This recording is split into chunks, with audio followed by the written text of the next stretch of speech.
Assalamualaikum warahmatullahi wabarakatuh. Perkenalkan, nama saya Zainullah, NRP 36 kelas tema B6B. Yang terhormat Bapak Ibu dosen penguji dan Bapak Ibu dosen bimbing. Di sini saya akan menjelaskan tentang proses pembuatan turbin. Untuk lebih jelasnya bisa disimak pada video berikut ini. Nah, ini adalah proses pembuatan poros, di mana pembuatannya menggunakan kayu. Nah, ini adalah poros beserta baling-balingnya, juga besi untuk agar bisa melekat pada porosnya nanti, poros yang menyatukan ke puli.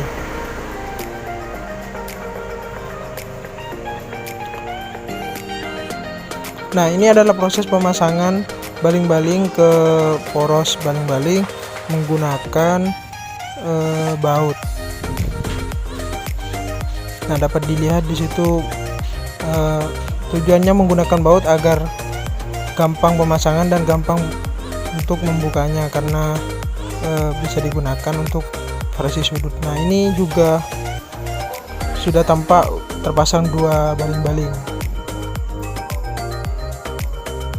Nah, ini adalah variasi baling-baling yang akan saya ujikan dan sudah selesai pembuatan. Ini adalah poros bearing beserta pulinya yang akan dipasangkan ke baling-baling turbin.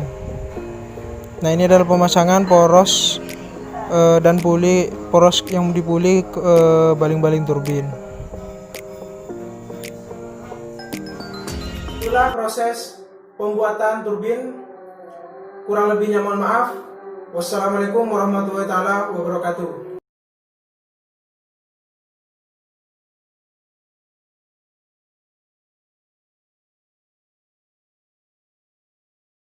Warahmatullahi wabarakatuh. Perkenalkan, nama saya Zainullah dari tema B6B.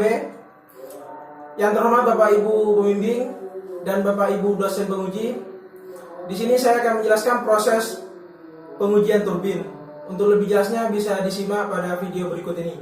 Nah, ini adalah proses pemasangan saluran keong yang berfungsi untuk menampung air agar bisa mengarahkan airnya ke turbinnya. Nah, ini untuk pemasangan poros penghubung antara baling-baling turbin dengan puli.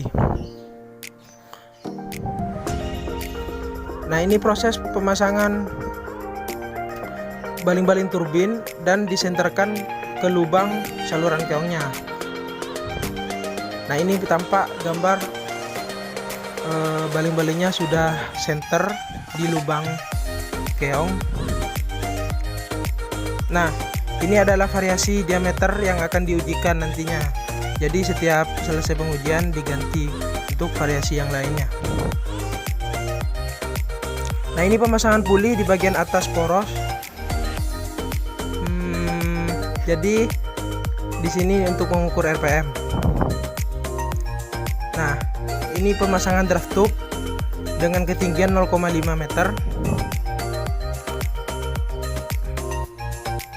Nah, baru untuk pipanya disambungkan agar air bisa disirkulasikan.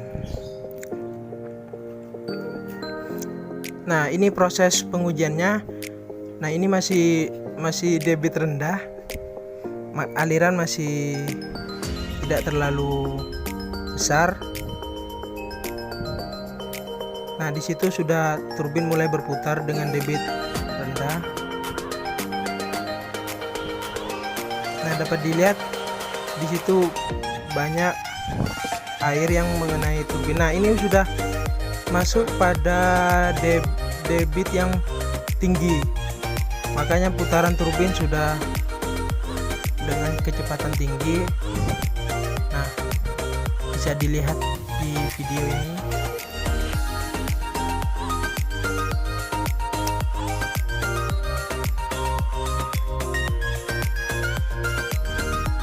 Di sini terlihat air sangat tinggi karena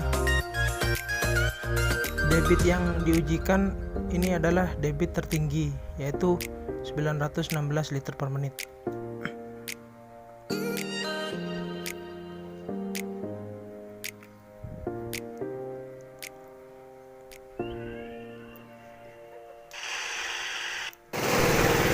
Nah, ini adalah proses pengukuran massa menggunakan timbangan, di mana di situ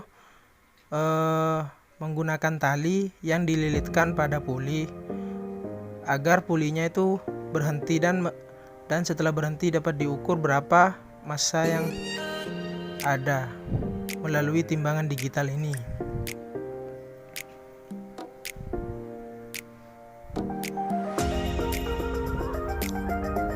Jadi posisi turbin dengan puli harus berhenti.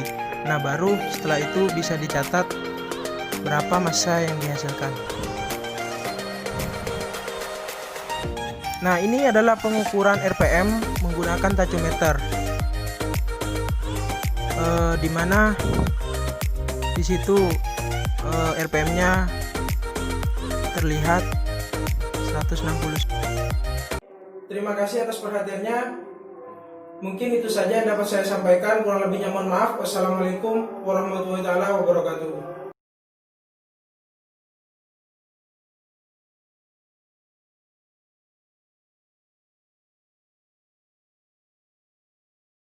Perkenalkan, nama saya Zenova, NRP 36.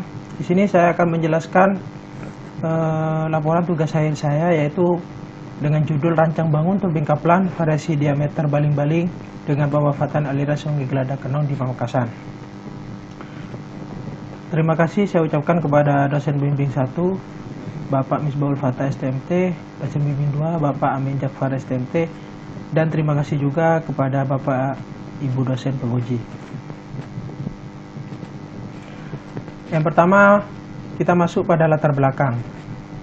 Pada latar belakang ini terdapat Sungai Glada Kenong di Pamekasan dengan potensi debit 0,57 meter pangkat 3 per sekon dan ketinggian air 0,5 meter. Nah, dari potensi ini saya akan membuat turbin air.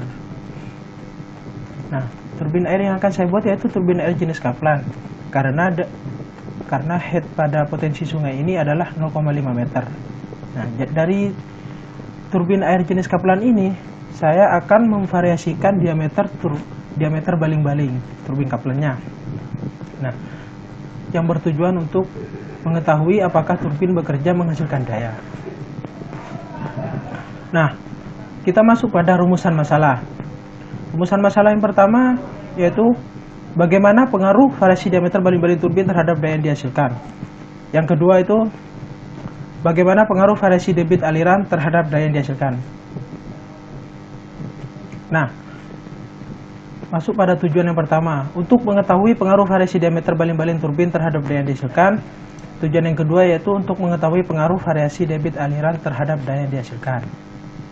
Batasan masalah yang pertama yaitu hanya membahas turbin air jenis Kaplan. Yang kedua itu ketinggian draft tube yang digunakan adalah 0,5 meter. Karena tadi potensi sungainya dengan head 0,5 meter, maka draft tube yang digunakan adalah setinggi 0,5 meter. Sudut baling-baling yang digunakan adalah 30 derajat. Jumlah baling-baling yang digunakan sebanyak 4 baling-baling. Dan variasi diameter yang digunakan yaitu 21 cm, 24 cm, 27 cm, dan 30 cm. Nah, kita masuk pada teori tentang prinsip pembangkit listrik tenaga pikohidro. Nah, di sini sudah ada tabel mengenai jenis-jenis pembangkit listrik. Nah, yang pertama itu ada large hydro, yaitu lebih dari 100 MW. Yang kedua itu ada medium hydro, itu 15 MW sampai 100 MW. Small hydro itu dayanya berkisar antara 1 MW sampai 15 MW. Sedangkan mini hidro ini 100 kW sampai 1 MW. Dan yang kelima mikro hidro 5 kW sampai 100 kW. Dan yang terakhir itu pico hidro yang paling kecil itu adalah kurang dari 5 kW. Nah, turbin saya ini dirancang untuk menghasilkan daya sebesar 1 kW atau 1000 watt. Maka di sini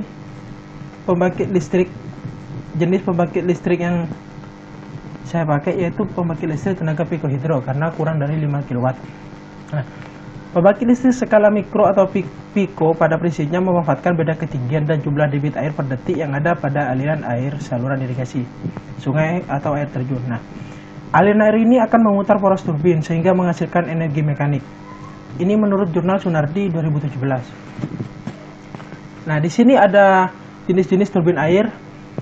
Di sini ada 4. Yang pertama itu turbin Pelton, turbin cross flow, Kaplan turbin, dan turbin Prancis. Nah, untuk pemilihan turbinnya, saya kenapa memilih Kaplan? Karena di sini Kaplan yang warna biru memiliki head yang rendah. Dan head saya itu adalah 0,5 meter. Jadi yang paling cocok untuk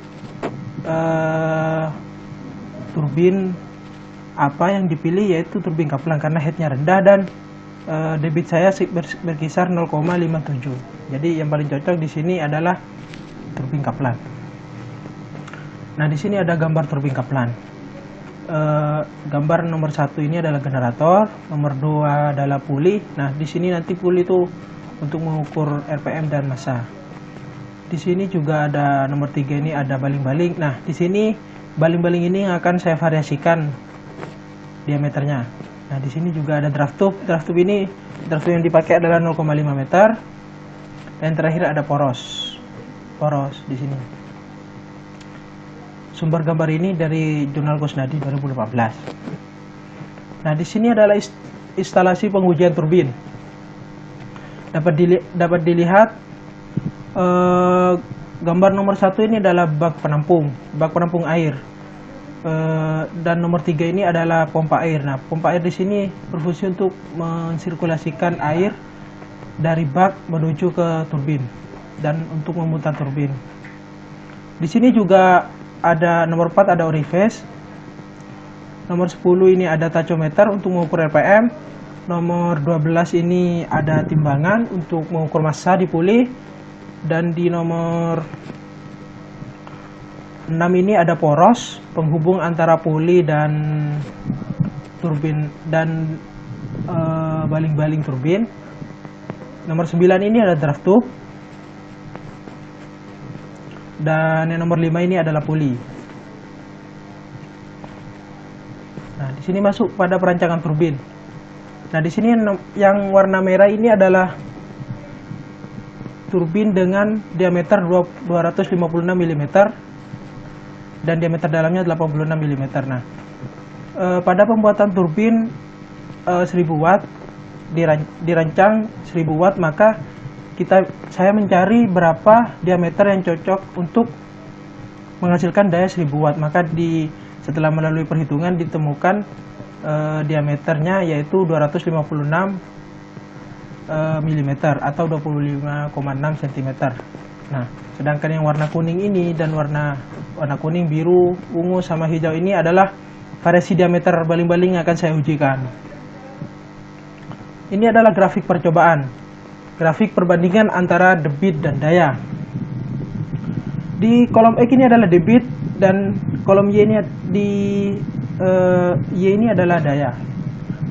Di sini dapat terlihat bahwa daya terbesar ada pada diameter 30, sedangkan daya terkecil ada pada diameter 21. Hal ini menunjukkan bahwa diameter berpengaruh pada besar kecilnya daya. Maka semakin besar diameter yang dihasilkan, diameter yang diujikan, maka semakin besar pula daya yang dihasilkan. Dan semakin kecil diameter yang diujikan, maka semakin kecil pula daya yang dihasilkan. Nah, mengapa demikian? Karena pada rumus torsi yaitu Q rho VR itu di situ ada jari-jari turbin. Nah, maka semakin besar jari-jari turbinnya, maka semakin besar torsi pada turbinnya. Nah, torsi ini berpengaruh pada daya, karena semakin besar torsinya maka dayanya juga akan semakin besar. Nah, di situ pengaruhnya diameter. Nah, di sini juga dapat kita lihat bahwa debit tertinggi itu ada pada debit 0,015. Di sini adalah menunjukkan bahwa semakin besar debit yang diujikan, maka semakin besar pula daya yang dihasilkan. Next. Kita masuk pada kesimpulan. Kesimpulan yang pertama itu pengaruh variasi diameter baling-baling turbin pada besar kecilnya torsi dan daya yang dihasilkan. Nah, di sini semakin besar diameter turbinnya, maka semakin besar pula torsi dan daya yang dihasilkan. Dan pada pengujian turbin Kaplan variasi diameter baling-baling dihasilkan daya terbesar yaitu pada diameter 30 tadi, yaitu 319,9817 watt. Nah, sedangkan daya terkecil yang didapat ada pada diameter 21 cm yaitu 219,2505 watt. Nah, untuk kesimpulan yang kedua itu di sini kalau tadi yang pertama adalah diameter berpengaruh pada daya, sekarang debit berpengaruh pada daya. Di sini semakin besar debit yang diujikan, maka semakin besar pula daya yang dihasilkan. Pada pengujian turbin Kaplan variasi debit dihasilkan daya terbesar ada pada 0,0152 meter pangkat 3 per sekon. Nah, di sini 0,0152 meter pangkat 3 per sekon adalah debit terbesar yang diujikan, dan daya terkecil itu ada pada 0,01 meter pangkat 3 per sekon. Nah, 0,01 meter pangkat 3 per sekon ini adalah debit terkecil yang diujikan, maka semakin besar debit yang diujikan, semakin besar pula daya yang dihasilkan. Sekian, terima kasih. Mungkin itu saja presentasi yang dapat saya sampaikan. Kurang lebihnya mohon maaf. Bila ada salah kata, mohon dimaafkan. Wassalamualaikum warahmatullahi wabarakatuh.